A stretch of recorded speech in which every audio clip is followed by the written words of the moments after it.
नमस्कार मित्रांनो, तुमचं स्वागत आहे.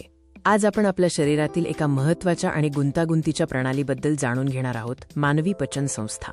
आपण जे अन्न खातो ते ऊर्जा आणि पोषणद्रव्ये पुरवते.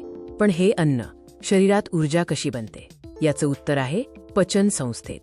या शैक्षणिक व्हिडिओचा उद्देश तुम्हाला मानवी पचन संस्थेचे कार्य, तिचे विविध भाग आणि शरीरात तिचे काय महत्त्व आहे हे सोप्या भाषेत समजावून सांगणे आहे.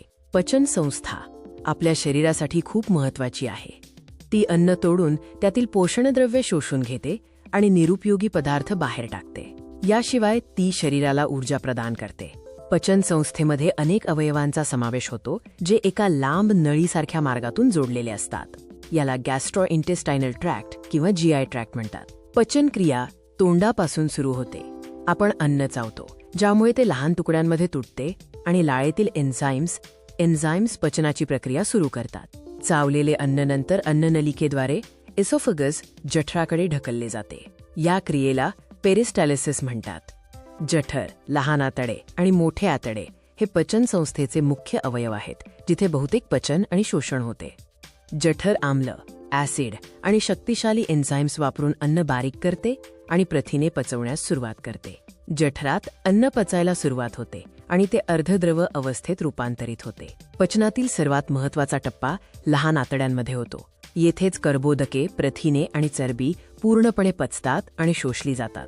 लहान आतड्यांमध्ये विल्ली नावाचे लहान बुरुज असतात, जे शोषण क्षेत्र वाढवतात.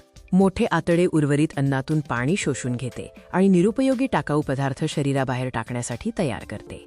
काही अवयव पचनमार्गाचा भाग नसतात, परंतु ते पचनासाठी आवश्यक रस आणि एन्झाईम्स तयार करतात. यात यकृत, पित्ताशय आणि स्वादुपिंड यांचा समावेश होतो. यकृत लिव्हर पित्त तयार करते, जे चरबी पचवण्यासाठी महत्त्वाचे आहे.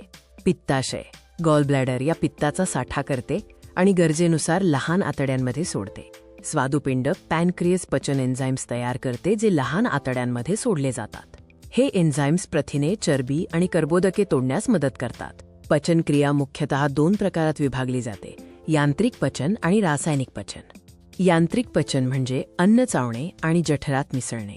रासायनिक पचन म्हणजे एन्झाईम्स वापरून अन्नातील मोठे कण लहान पोषणद्रव्यांमध्ये रूपांतरित करणे.